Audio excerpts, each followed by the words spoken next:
Hello दोस्तों, आप देख रहे हैं सुंदर बिजनेस आइडिया। मैं हूं आपका दोस्त रवि रंजन सिंह। तो कैसे हैं? उम्मीद है कि बढ़िया होंगे। ऊपर वाले का सदा ही आशीर्वाद बना रहे आप पे। दोस्तों, आज का बिजनेस आइडिया कुछ हट के है। बिना मशीन का हम मालिक बनने वाले हैं। मशीन वाला कोई और मालिक, हम उनका मालिक बनेंगे। थंबनेल तो आपने देखा होगा, बिना मशीन के फ्लावर मिल कैसे चलाएं। दोस्तों, आज का टॉपिक हम लोगों का कुछ यूनिक टॉपिक है। ये सिर्फ सेल्समैन वालों के लिए है, जिनके अंदर सेल्समैन का कीड़ा है, जिनको पता है कि हम कुछ भी बेच सकते हैं। ये सेल्समैन ही काम कर सकते हैं। यदि आपको लगता है कि हम बेच लेंगे तो एक बार ये वीडियो अवश्य देखिए। यदि आपको लगता है कि आपके हित मित्र कोई और सेल्समैन का काम अच्छा करते हैं तो आप उनको ये वीडियो जरूर भेजिएगा, शायद उनका मदद हो जाए आपके द्वारा। और वीडियो पसंद आए तो लाइक करके अपना सहमति जरूर दीजिएगा। और इस वीडियो में क्या कमी रह गई है कमेंट करके जरूर बताइएगा, हम अगला वीडियो में उसको पूरा कर देंगे। तो चलिए वीडियो में हम लोग आगे बढ़ते हैं। पता है दोस्तों, आज के जनरेशन में लोग दो ही चीज के पीछे भाग रहे हैं। एक, खुद का मालिक बने हम किसी भी हाल में, या दूसरा सरकारी जॉब हो। भले ही आप में मालिक बनने की क्वालिटी ना हो, लेकिन हम मालिक बनेंगे। मालिक वाला रुतबा होना चाहिए बस। तो चलिए हम लोग उसी मालिक को अपना नौकर बनाते हैं। नौकर बनाने की क्या विधि है, हम आपको सारी विधि बताते हैं। वीडियो को पूरा देखिएगा तभी समझ में आएगा। दोस्तों, एक बात आप लोग सोचिएगा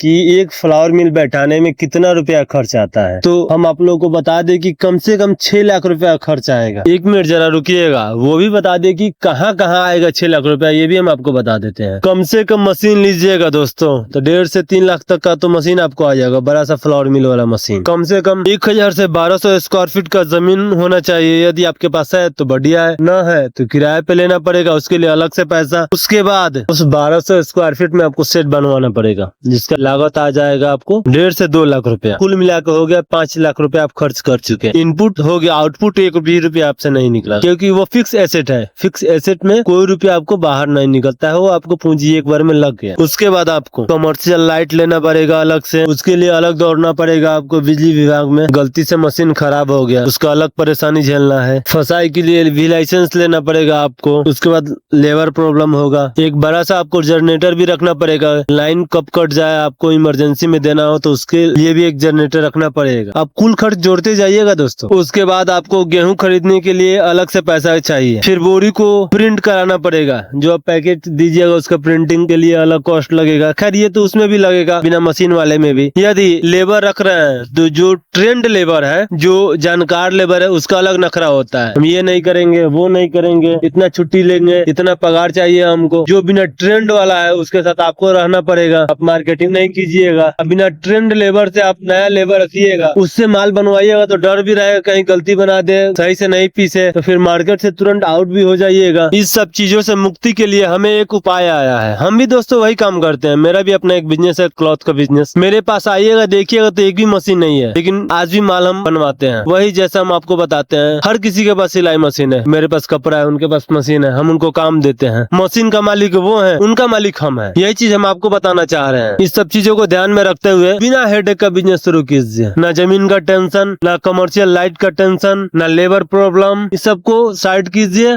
बिना इसके आप बिजनेस कीजिए, मजा आ जाएगा। जैसे जैसे हम बताते हैं आप उसी बातों को ध्यान में रखते हुए आगे बढ़िएगा। दोस्तों फिर से बता रहे हैं कि वीडियो कंप्लीट देखिएगा, पसंद आए तो लाइक जरूर कर दीजिएगा, उससे मोटिवेशन मिलता है। एक और बात दोस्तों, हमारे पास थोड़ा सा समय का अभाव है, जिसके चलते हम कहीं फ्लावर मिल पे जा नहीं सकते। तो आप वीडियो पर प्लीज ध्यान नहीं दीजिएगा, आप बातों पे ध्यान दीजिएगा कि क्या बातें हो रही है, क्या सही बातें हैं, हमारे लायक बात है कि नहीं है, उस पर आप ध्यान दीजिएगा। क्योंकि वीडियो हम AI से भी बनवा सकते हैं, कहीं से भी बनवा सकते हैं, आपको थोड़ा सा झलक देने के लिए। प्लीज आप बातों को ध्यान से सुनिएगा। दोस्तों, आपको लगे कि आपसे मार्केटिंग हो जाएगा, या आप इनकेस मार्केटिंग में ही हैं खाने वाले सामान के, और आपके पास ये वीडियो गया है तो एक बार जरूर देखिएगा, शायद आप ही के लिए हो ये वीडियो। आपको करना क्या है, यदि आपके घर पे जगह है तो बढ़िया है, यदि नहीं भी है तो 200 से 300 स्क्वायर फीट में कहीं हम गोडाउन ले लेंगे अंदर साइड में। बस वहाँ पे 4 चक्का जाना चाहिए, पिकअप टाइप का गाड़ी जो माल लाद कर इधर से उधर कर सके। उसके बाद आप जो मशीन खरीदने में पैसा लगाने वाले थे, उसी पैसा का रॉ मटेरियल खरीदना है। जैसे हमको गेहूं खरीदना है, आटा बेचना है, तो जाहिर सी बात है रॉ मटेरियल उसका गेहूं हो गया, गेहूं खरीदेंगे। स्टार्टिंग करना है दोस्तों तो क्वालिटी वाला गेहूं खरीदिएगा, बढ़िया वाला। थोड़ा सा कम बचेगा, मार्केट पकड़ना है तो हमको बढ़िया क्वालिटी लेकर मार्केट में उतरना पड़ेगा। उसके बाद आपको कट्टा या छोटा बोरा कहिए, 25 kg वाला जो बोरा थैला होता है, वो थैला हमको छपवाना पड़ेगा। मिनिमम 1000 पीस छपवा सकते हैं। उसके बाद आपको सीलिंग मशीन लेना पड़ेगा, आपको एक वेट करने वाला मशीन भी लेना पड़ेगा, बोरी को सिलने वाला, और MSME का एक लाइसेंस ले लीजिएगा, कोई पकड़ने नहीं आएगा, और एक फसाई का लाइसेंस ले लीजिएगा। बस इतने में आपका बिजनेस स्टार्ट हो जाएगा। एमएसएमई का आप लाइसेंस घर से भी बनवा सकते हैं, आप खुद से बना सकते हैं ऑनलाइन के जरिए। कहिएगा तो उसका भी वीडियो बना के अपलोड कर देंगे हम। मशीन वाला में आपको एक ट्रेंड लेबर चाहिए, लेकिन बिना मशीन वाले बिजनेस में आपको कोई ट्रेंड लेबर की आवश्यकता नहीं है। आप एक नया लेबर भी रख सकते हैं, कम पैसा में हायर भी कर सकते हैं उसको, आपका भी बचत और उसको काम भी मिल जाएगा और आपका भी काम चल जाएगा। उसके बाद आपको कोई एक नया फ्लावर मिल को टच करना है, या जिसका कम चल रहा है, या जो नया लगाया है चल ही नहीं रहा है, या जो बंद करने के कगार में है चलाकर, जिसका फ्लावर मिल नहीं चलाओ, उससे हम टच करेंगे। उससे कहना है कि सर आप हमारा काम कर दीजिएगा, हम गेहूं देंगे, आप हमें आटा उसका पिस कर दे दीजिएगा, बढ़िया क्वालिटी में जो रेट कहिएगा हम आपको रेट पिसाई का रेट दे देंगे, बशर्ते क्वालिटी बेटर होना चाहिए। उससे आप कहिएगा कि हम आटा का बिजनेस करने जा रहे हैं, और डेली का लालच दीजिएगा उसको। जैसे तुम्हारा मशीन बंद पड़ा है या किसी का तुम पीस रहे हो, काम कर रहे हो, ऑफ टाइम है तुम्हारा, ऑफ टाइम में मेरा पीस देना, एक्स्ट्रा इनकम हो जाएगा तुम्हारा, वो भी खुश, आप भी खुश, आपका काम भी हो जाएगा, उसको 2 पैसा बन भी जाएगा, और रेगुलर का ग्राहक हो जाइएगा तो आप उसको रेट भी थोड़ा कम दे सकते हैं। रेगुलर है प्लस एक्स्ट्रा इनकम उनको दे रहे हैं तो थोड़ा सा तो कम्प्रोमाइज करना पड़ेगा। हम समय के साथ कम्प्रोमाइज करेंगे और उनको रेट के साथ कम्प्रोमाइज को बोलेंगे। और मशीन वाले को भी लगेगा कि चलो कुछ तो आ रहा है, डेली का फिक्स इनकम आ रहा है, वो तो आप तो उससे फिक्स करवा लीजिएगा कि हम डेली इतना केजी आपसे पिसवाएंगे, तो उसको भी लगेगा कि चलो बैठने से भला है कि 2 रुपया आ तो रहा है, और आपको फायदा कि हमारे मन लायक रेट से सस्ता पिसा जा रहा है बिना मशीन का। उसके बाद हम एक ही काम बचेगा आपके जिम्मे, गेहूं खरीदिए, आटा बेचिए। बढ़िया क्वालिटी में गेहूं खरीदना है, आप उसको फ्लावर मिल में भेज दीजिएगा, या उससे कहिएगा ये गाड़ी सेट कर दीजिए, आकर उठाकर ले जाएगा, पीस कर फिर पहुंचा जाएगा, तो आपका काम बस रह जाएगा कि आप सही क्वालिटी का गेहूं खरीद कर भेजवा दीजिए। उसका काम है कि आटा पिसवा कर आपको भेजवाएगा, फिर आपका लेबर यहाँ वजन करके पैकेजिंग करेगा। वजन पक्का दीजिएगा दोस्तों, नहीं तो कहीं कहीं बोरी पे लिखा होता है 26 केजी और रहता है 24 केजी। वैसा काम नहीं कीजिएगा, क्योंकि आप मार्केट में नया उतर रहे हैं। विश्वास बनाना सबसे ज्यादा जरूरी चीज है इसमें। सही पीस रहा है तो बढ़िया है, यदि सही नहीं पीस रहा है तो उसको डांट भी सकते हैं, बोल भी सकते हैं, फिर रिटर्न भी भेजेंगे, भैया सही नहीं पीसे हैं तो सही से पीस कर दीजिए, और डांट भी सकते हैं। भले ही वो मशीन लेके बैठे हो तो क्या हो जाएगा, आपका ही नहीं स्टाफ हुए सर, आप उनको काम दे रहे हैं तो आपका तो स्टाफ वो हो गए, आप उनका मालिक हो गए, तो अपने स्टाफ को डांट तो सकते हैं, इतना तो हक है हमारा। इसमें दोस्तों कमेंट करके जरूर बताइएगा कि इसमें असली मालिक कौन हुआ, मशीन वाला या बिना मशीन वाला। उससे आप ये भी कह सकते हैं हमें गेहूं का आटा भी चाहिए, चोकर भी चाहिए और मैदा भी चाहिए, सबका रेट हम देंगे उसको, वो आपको तैयार करके देगा बढ़िया क्वालिटी में। उससे आपका यही फायदा कि कोई मशीन भी नहीं लगाना पड़ा और कोई काम रुक भी नहीं रहा है, टोटल काम हो जा रहा है बिना लेबर टेंशन का, बिना मशीन टेंशन का। बस आपका काम है कि सही से पैकेजिंग कीजिए और मार्केट में सप्लाई कीजिए। इससे आप जितना में मशीन लगाइएगा उतना रुपया का माल खरीद कर कुछ कमा लीजिएगा। अरे 10% ही हम कमा रहे हैं तो 5 लाख रुपया लगाएंगे तो 50,000 कमा लिए ना दोस्तों।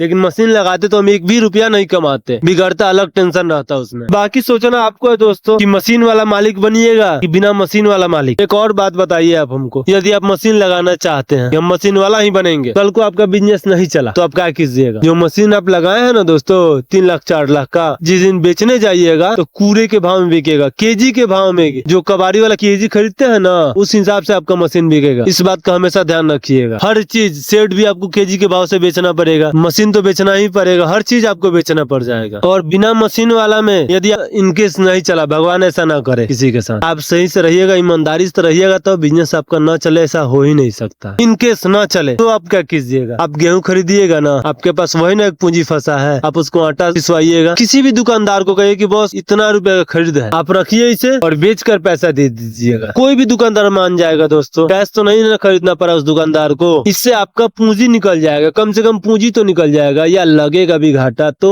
नाम मात्रा का घाटा लगेगा, थोड़े सा लगेगा, जैसे बोरी छपवाए उसका पैसा लग जाएगा, यही सब थोड़ा थोड़ा घाटा लगेगा। बस इस सब को ध्यान में रखते हुए आपको आगे बढ़ना है। इतना बता दिए तो अब ये भी बता देते हैं कि माल कैसे बेचना है। दोस्तों बिजनेस स्टार्ट करने से पहले आप सभी दुकानदारों से पूछिएगा कि बॉस शुद्ध आटा का पैकेट 25 केजी का पैकेट, नेट 25 केजी का पैकेट कितने रुपए का आता है, आप कितना का खरीदते हैं और कितने में बेचते हैं। 2-4-10 दुकानदारों से बात कर लीजिएगा। इसमें कोई क्वालिटी चेक नहीं करना है दोस्तों, शुद्ध है, गारंटी लेकर हम देंगे। यदि आपको दिक्कत है हमारा सामान रिटर्न कर दीजिएगा, हम इतना कह देंगे। जब शुद्ध है तो क्या चीज का डर है, हमेशा शुद्ध ही रखिएगा। शुद्ध रहेगा तो कभी भी बेचने में टेंशन नहीं, डर नहीं है। आपको दिक्कत है रिटर्न कर दीजिए आप। जब आपको रेट पता चल जाएगा कि इतने रुपए में दुकानदार लोग खरीदते हैं, और उनसे ये भी पूछ लीजिएगा किस नाम से आप खरीदते हैं, हम किस नाम से बनाएं। कोई पुराना ब्रांड हो या अपने मन से कोई अच्छा ब्रांड का नाम रखिएगा, उसको प्रिंट कराइएगा ढंग से, प्रिंट, नेट प्रिंट, हर चीज, एक्सपायरी से लेकर हर चीज, फसाई का लाइसेंस तक उस पे मिल जाए तो छपवा लीजिएगा। नेट लिखवाइएगा, उतना वजन होना चाहिए आटे की बोरी का। उसके बाद रेट तो आपको पता चल गया। उसके बाद आप गेहूं खरीदने जाइएगा, उस बात को आप ध्यान में रखिएगा कि इतने रुपए का हम गेहूं खरीदेंगे, इतना पिसाई जाएगा, इतना वजन घटता है, गेहूं पिसाता है तो वजन भी घटता है, इतना घटेगा, उसके बाद इतना केजी उतरेगा, पिस कर आएगा। अब कितना रुपए में बेचेंगे कि हमको 2 रुपए का मुनाफा भी चाहिए। इस सभी बातों को ध्यान में रखते हुए आपको गेहूं खरीदने जाना है। शुरू में थोड़ा सा परेशानी होगा, परेशानी को झेलिएगा तो आगे बढ़िएगा। यदि सोचिएगा कि स्टार्टिंग में ही हम बेनिफिट कमा ले, इतना मुनाफा कमा ले, तो ऐसा संभव नहीं है। हर किसी को स्टार्टिंग में परेशानी होती है, कितना भी कोई एक्सपीरियंस वाला बंदा क्यों ना हो। कोई भी चीज का नया में बिजनेस स्टार्ट करेगा तो उसको थोड़ा सा परेशानी झेलना पड़ेगा। और कहीं पे भी आप चलिएगा, किसी भी रास्ते पे, तो एक बार गिरिएगा, 2 बार, धीरे धीरे आदमी संभल जाता है। स्टार्ट छोटे से ही किया जाता है, धीरे धीरे बड़ा हो जाता है। तो इस बात को ध्यान में रखिएगा, एक ही रास्ते पे बने रहिएगा, ईमानदारी से रहिएगा, तो आगे बढ़ने से कोई नहीं रोक सकता आपको। जब आप गेहूं खरीद लीजिएगा तो दुकानदार से एक बार मिलना है कि सर हम इतने का आपको देंगे जिसमें आपका भी बेनिफिट हो, और जितने में खरीद रहे हैं उससे भी हम सस्ता देंगे। कोशिश यही हमारा रहेगा कि सर हम इतना में देंगे, नेट वजन देंगे, क्वालिटी A1 देंगे। यदि कोई भी शिकायत कह रहा है कि ये मिक्स आटा है तो आप रिटर्न ले लीजिएगा, आप हमको दे दीजिएगा, शुद्धता की गारंटी के साथ देंगे हम। और स्टार्टिंग में थोड़ा कम मुनाफा होगा, लेकिन दुकानदारों को भी लालच जरूर दीजिएगा दोस्तों कि सर आप इतना बोरी बेच दीजिए, साल में आपको ये गिफ्ट दिया जाएगा। कुछ दिन बेच लेंगे तो आप उनको लालच दीजिएगा कि सर इतना बोरी साल का बेच दीजिए, या 6 महीने में इतना बोरी बेच दीजिए, आपको इतना का बेनिफिट हम आपको देंगे। दोस्तों कि कोई भी इंसान हो अपने मंथली से खुश नहीं रह सकता, उसको फ्री का 10 रुपया दे दीजिए, वही उसके लिए बेटा है। तो फ्री का चीज पाना हर इंसान के मन में लालच होता है। आप उनको लालच दीजिए, आपका माल बेचेंगे, रेट भी आपको दे रहे हैं उनको सस्ता, माल भी बढ़िया दे रहे हैं, उस पे से आप गिफ्ट भी दे रहे हैं, तो आपका माल ना बिकेगा तो और किसका माल बिकेगा दोस्तों। बस इसी सब बातों के साथ आपको मार्केट में उतरना है ईमानदारी के साथ, तो कोई आपको हरा नहीं सकता। दोस्तों कमेंट कर जरूर बताइएगा मेरा ये मेहनत कैसा लगा। यदि इसमें कुछ छूट गया हो तो कमेंट कर जरूर बताइएगा कि ये चीज के बारे में हम नहीं बताया है, हम आपको अगले वीडियो में जरूर मेंशन कर देंगे, स्पेशल इसके लिए वीडियो बनाकर। फिर मिलते हैं किसी अगले बेटर बिजनेस आइडिया के साथ, तब तक के लिए साथ देने के लिए बहुत बहुत धन्यवाद आप।